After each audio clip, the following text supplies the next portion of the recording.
We're back again, and we're gonna have Angelica on our live today. I can't wait for you guys to hear what she has to say and reintroduce herself in her new adventures in business. Let's invite her in.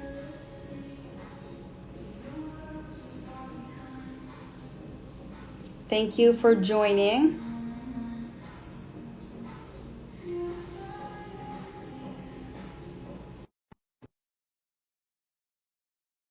Hey, everybody. Thank you for joining.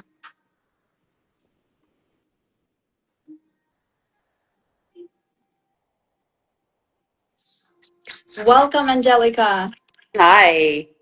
Hi, how are you? Good. Can you hear me okay? Yes. Okay, good. Yep. What about you? Can you Yes, hear good. me? Hold on. Yeah, I feel like I need a clean. Okay.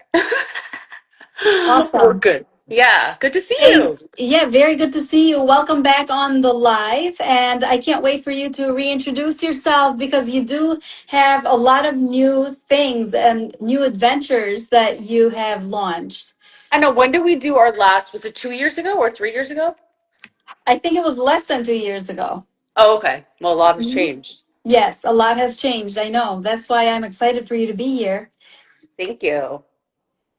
So I would So, like to introduce myself to your audience first, and then let's begin. My name is Liza, salon owner, a cosmetology educator, and I love live streaming these business women. Look at them, so gorgeous. look at you, your skin. I mean, obviously, she practices what she preaches as being in the salon cosmetology world. So you look beautiful. Thank you, appreciate you. Let me have you introduce yourself and your new adventures. I can't wait. Yeah, so hello everyone. My name is Angelica Ventrese. First and foremost, I'm a dog mom to my cute mini Australian Shepherd, and I'm married. I live here in Maui, and I come from a background in holistic health coaching. But over the last year, I've shifted into executive leadership, high performance coaching, and keynote speaking. I am the founder of High Performance DNA, and it is a process that I take my clients through. It covers identity, nervous system, recalibration, and alignment, and it's to really help founders, leaders, and entrepreneurs move from burnout into greater success and fulfillment. Awesome. I have a question that I don't think I've asked before. What Sure. inspired you to become this executive leadership coach in the world you're in? Yeah. So I realized over time doing the holistic health coaching for honestly almost 15 years that I wasn't just doing health coaching with my clients. One of my clients is actually on right now and she would attest to it. I was helping them so deeply in their mindset, in their careers, in their businesses, really in who they were becoming, in their Mhm. identity. And a lot of them happened to be leaders in the business world, founders, entrepreneurs. So I really felt in my soul the direction I was moving and what I was doing behind the scenes was much more identity, mindset, executive leadership base. It just wasn't, I wasn't portraying that to the outside world. And my clients weren't getting these amazing shifts from meal plans, or sure, they were losing weight, but like the deep, deep work we were doing is what caused me to have that shift. And I just realized I'm helping people in their businesses and in their careers and be better leaders and be better husbands and wives in how they're showing up in the world. And that is to me what really leadership coaching is about. So, since you also mentioned identity, why is identity a powerful force in or in our lives and business? What do Yeah. you think that? Identity is literally the lens through which we make our decisions, our behaviors, our value, and what we tolerate, how we show up in the world. And if you're trying to grow or change in a certain area of your life, you really have to work on shifting who you are, or else you're not going to get those long lasting results. It's not just, oh, let me do some mindset shifts and affirmations. It's really about like who you're being as a whole from the inside out. Mm-hmm. And you have here, you mentioned identity trap. Yes. So, tell us about that. Yeah, that was actually the name of my TEDx. And it came to me because, you know what, we can share the TEDx after, but, Yes. growing up, I was this like high achiever. And I realized that I got trapped in an identity that I never really chose. It was like, it was imposed on me from my father, from society, from teachers, from coaches. I know that a lot of people can relate to that.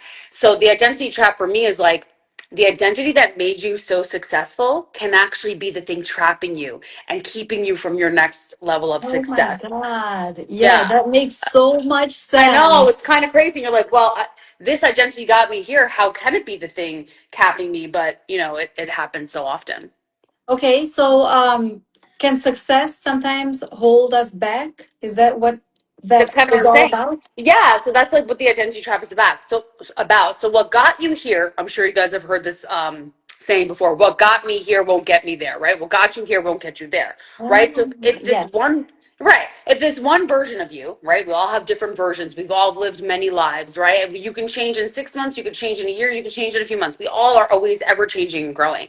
Mm-hmm. If that version of you, that identity that got you to this level of success, is not going to be the same version that gets you to the next level. The That's version of right. me that made, my first 20K a month in business I was a very different version when I was hitting 7 figures, right? You Yeah. just grow and you change, right? The version of me that was doing health coaching is a very different identity than who I am now. So you have to accept that. And there is a grief process to grieving Mm-hmm. your old identity that I Yes. take my clients through. It's very painful. It's very uncomfortable. So you can be like feeling pulled to move in one direction, but you feel like you're afraid to go. So there's a lot of emotions that come up with identity loss. So, what are some patterns you see that business people struggle with? Yes, for sure. Overworking, overextension, hypervigilance, inability to delegate, obsession with, listen, as business owners, we do need to know our numbers, but an obsession with the numbers and forgetting why they started the business in the first place, forgetting the passion, Yes. forgetting to enjoy it, like only keeping their eye on Mhm. closing the deals and not enjoying the journey.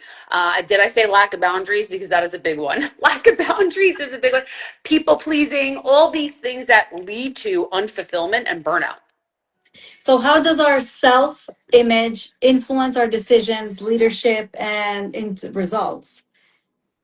I mean, essentially, our self image is how we see ourselves, right? So if we don't see ourselves as worthy of achieving XYZ, as worthy of being a speaker or writing a book or starting a business or marrying the love of our life, whatever it may be, Mhm. then we're unconsciously choosing these behaviors that are going to match that. So it's all about like who we believe we are, and then our behaviors are going to match that. The decisions we make are going to match our own self image. That's why identity work is so important.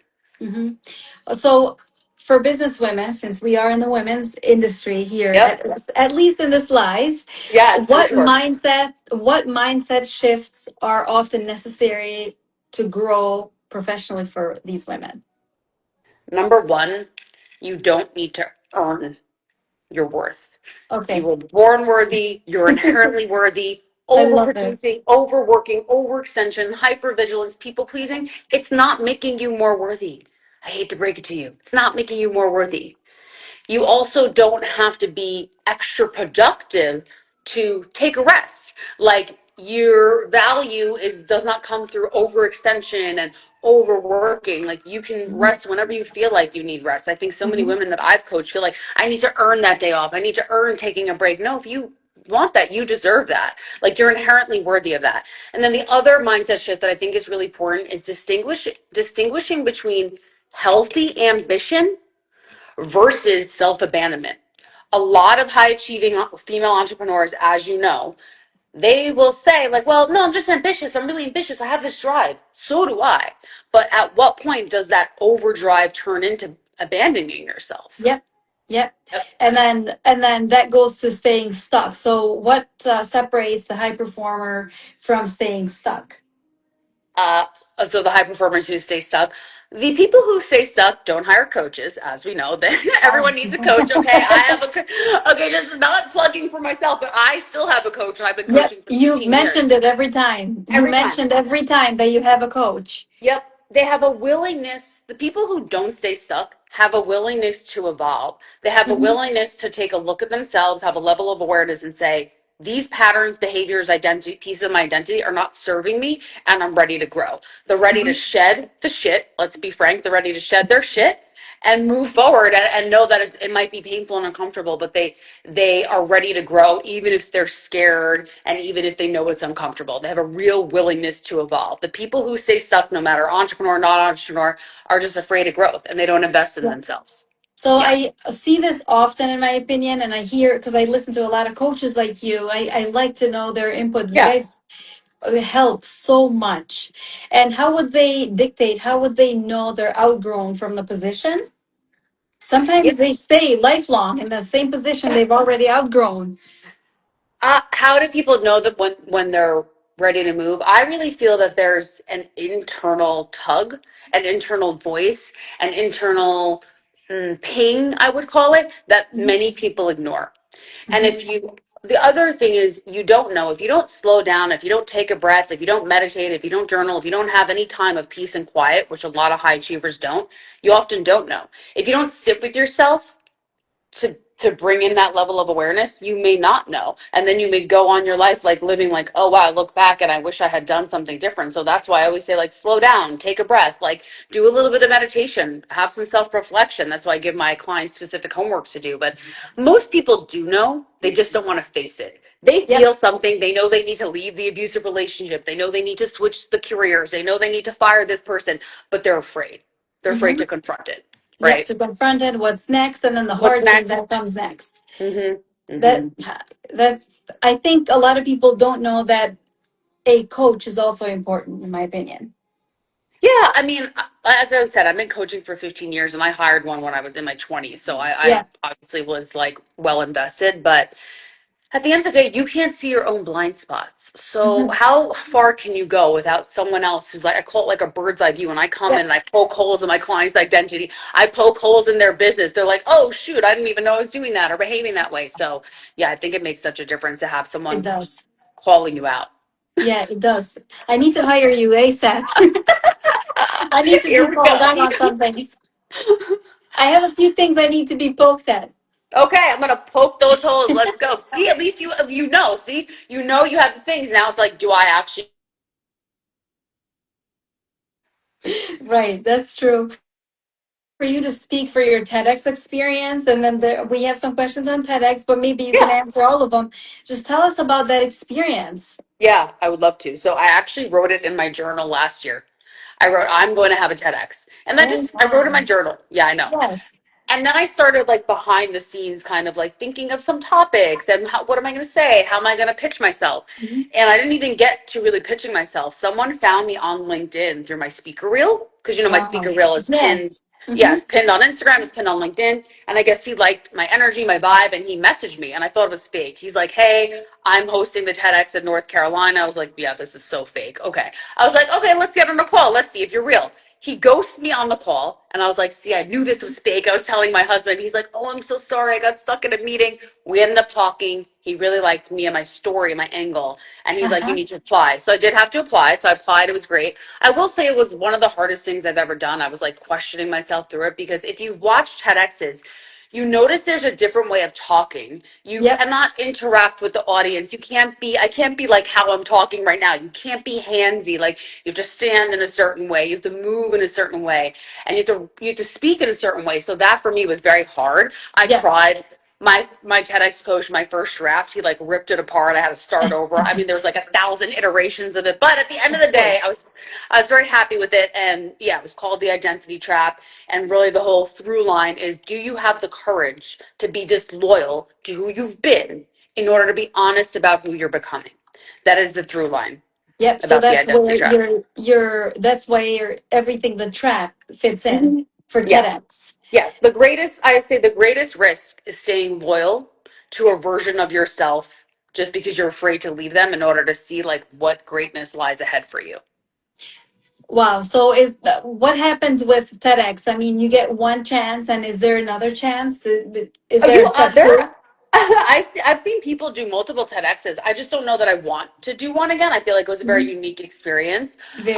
I like speaking where I can interact with an audience and have more feedback. You know what I mean? TEDx is very unique. I fully enjoyed it. If someone is a speaker and they want to challenge themselves, I think it's a really great experience. It's obviously very hard to get chosen, so it looks, good on your resume, Of your speaker course. resume. But yeah, I don't know. I don't have a desire to do another one right now. Doesn't mean that in 5 years I won't. Who knows? But Yes. Yeah. it Well, I has to be a mean, very special topic. It has to be a of different topic. course, with a Yeah. different topic, different Yes. change. Maybe you're always evolving. So, what Exactly. is the next evolution? in your mission? Yeah, so I'm expanding my work to work with more founders and organizations where I can come in, coach the founder on his leadership, and also coach the team on mindset, Mhm. identity, wellness, and then to keep growing my speaking career. I love speaking. I do feel it's my dharma.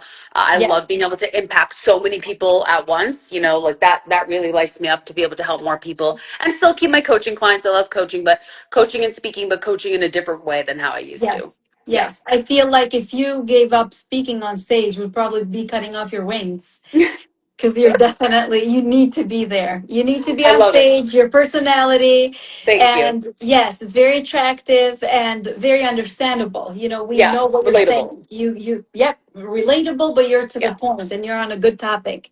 Yeah. And I also want to say for anyone that's watching that has a level of imposter syndrome, I have that too because my story isn't Mhm. as dramatic and heartbreaking and gut wrenching as some of the Yes, other speakers' stories I've heard. And I had a lot of imposter syndrome. I'm like, who's going to hear my story about being the pharma rep that left and started to be an entrepreneur and like burnt out? But it's a really relatable story. And of course, I yes, tell it with stories and humor, but it's like, there's a lot of imposter syndrome. So just remember, like, no matter where you are in your life, in your career, that's a normal feeling. Fear is a normal feeling. That just means you care, and that means uh-huh, you're ready for growth. Yeah. yes. I mean, all stories are unique, all stories are Yeah, beautiful. true. And yes, I don't have crazy stories either, but my adventure was a rough adventure to be to where I am, the ups Right. and downs. And Right. when you think back, sometimes you feel bad. Oh, I went through it, but it's not dramatic. But at the Right. same time, every time It it's resonates. emotional It's and it emotional. resonates. It Hmm. resonates with somebody who is going through it right now. Exactly. Yeah. And your story is, like you said, your story is meant to touch somebody and some people will resonate with it and some won't. But yeah. Absolutely. So we all have our own imprint on the world. Yeah, Yes. so I want you to expand your information right now to where can our audience reach you, Sure. why they should reach you, why are you the person? Why am I so unique? Yeah. Yes. So you can reach me on Instagram. I'm always on Instagram. You can just send me a message. I have a free high performance audit. If you're a high achiever, high performer, and you're feeling like you're kind of moving towards burnout, it's a 1 minute assessment, and then it'll give you really kind of which identity you're falling in around how you're feeling. So that's pretty revealing. I did that the keynote that I spoke at, and the women were like, "Oh, okay, this is eye opening." You And know, so. you know why I think you're perfect for this? And to explain all this information, maybe people can reach at you. I have a lot of business women on my Mhm. profile here. So Yeah. I wanted, I want you to share as much as possible so they can reach Sure. you. Yeah, so for me, the work I do, I'm going to help you grow your business in a unique way. We're not just going to look at numbers and strategies. I'm working on the operator behind the business. So that means your Yes. identity, your mindset, your nervous system. Have you been operating in fight or flight survival mode, which we know most women Mhm. have, right? That ambition disguised as self-abandonment. So if you're someone who you're growing your business, you're in a good spot. Like Mhm. on the outside, everything looks fine. On paper, everything looks fine. But inside, you're like, I know I'm meant for more. I know I can do better. I know I can be a better leader. I know I can show up more powerfully. And I want to make more money and I want to feel good while doing it. That's Yes. exactly the work I do. And it's And possible. I can work with your team as well. And the cool thing is what makes me different than just a regular leadership coach is my Yes. 15 years of health coaching because I know the body and I know the brain and I know gut health. So like I'm able to recalibrate everything, not just say, okay, let's work on these things for your mind, where it's a holistic approach inside and out from your business and your mind. Do you travel Yeah. to these companies and these with these founders? Yep. Yeah, it depends on the company. If they want me to travel, they fly me out. If they want me to speak, they fly me out. Yeah. Awesome. Beautiful. So thank you so much for joining Thank in. And you. if you have any other information or anything that you would like to share that's new of you, or Yeah, no, I think just go to my profile. You'll be able to, if you want to watch my TEDx, just send me a DM. The high performance audit, the free audit is right at the top. Go ahead and grab that. And I also have a 6 week intensive. So if you're like, I don't need the freebie, I'm ready for the intensive. It's 6 weeks, one-on-one coaching with oh me. wow. It's like to give you a taster because not everyone is ready to just go to 3 or 6 months of coaching. So it's a good starting point, and then we could always continue from there. Awesome. And I encourage everybody to actually watch her TEDx. It's amazing. Thank you. It's very understandable. You can understand it, gets to the point quick. And I Yes. love the information you have to offer. That's Thank you, why love. you deserve the respect. You Oh, deserve the success. So do you. We are Thank successful. you. We're going to continue growing together. I also love how much you support other women because there, as you know, being in the online space, there can be a lot of negativity. There can be a lot of Yes, haters and a lot of jealousy. So just having a bright light like you bring in all these women and bring us together. You actually should host an event. You should do an event and bring us all together. That's I what. know. I don't know how to do that. I need that help, coach. Well, we'll do it. I'll be the speaker. We should talk about it. I think it'd be great because you have so many female founders that you work with to bring all of us into one room would be really fun. It would be amazing. It would be actually And then we can amazing. do our We should hair organize and it. makeup, hair and makeup too. I try a lot. It's very hard, though. It is Yeah, very hard to bring it together. I know. We'll figure it out. But I applaud you and I appreciate you and Thank all you. of the other businesswomen that reach out to me to be on my lives. It's always a mind blowing thank you from them. Yeah, thank you, ladies, and thank you, Liza. Good to see you. Bye, love. Yes. See you next time.